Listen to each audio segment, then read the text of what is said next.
விபத்தில் உயிரிழந்த இளம் பெண்ணின் உடல் உறுப்புகள் தானம் செய்யப்பட்டிருக்கு. உயிரை விட்டும் பல பேரை வாழ வைத்த பெண்ணின் உடலை பார்த்து ஒட்டுமொத்த கிராமமும் அழுத காட்சிகள் காண்போரை கண்கலங்க வைத்திருக்கு.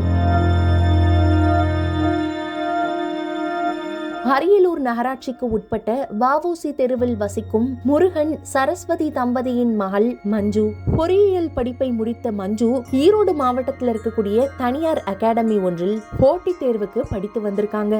இந்த நிலையில் கடந்த ஜூன் 23ஆம் தேதி ஈரோட்டில் ஏற்பட்ட சாலை விபத்தில் சிக்கி ஈரோடு அரசு மருத்துவக் கல்லூரி மருத்துவமனையில் சிகிச்சை பெற்று வந்த மஞ்சு நேற்று மூளை சாவு அடைந்திருக்காங்க. இதைத் தொடர்ந்து அவங்களுடைய உடல் உறுப்பை தானம் செய்ய அவங்களுடைய பெற்றோர் விருப்பம் தெரிவிச்சிருக்காங்க. இதனை அடுத்து உயிரிழந்த மஞ்சுவின் கண்ணையும் 2 சிறுநீரகம், சிறுகுடல், பெருகுடல், கண் ஆகிய உடல் உறுப்புகள் தானமா வழங்கப்பட்டிருக்கு. பின்னர் அரியலூர் கோட்டாட்சியர் கோவிந்தராஜ், வட்டாட்சியர் முத்துலட்சுமி ஆகியோர் அரசு சார்பில் உடல் தானம் செய்த மாணவியின் உடலுக்கு மாலை அணிவித்து மரியாதை செய்திருக்காங்க.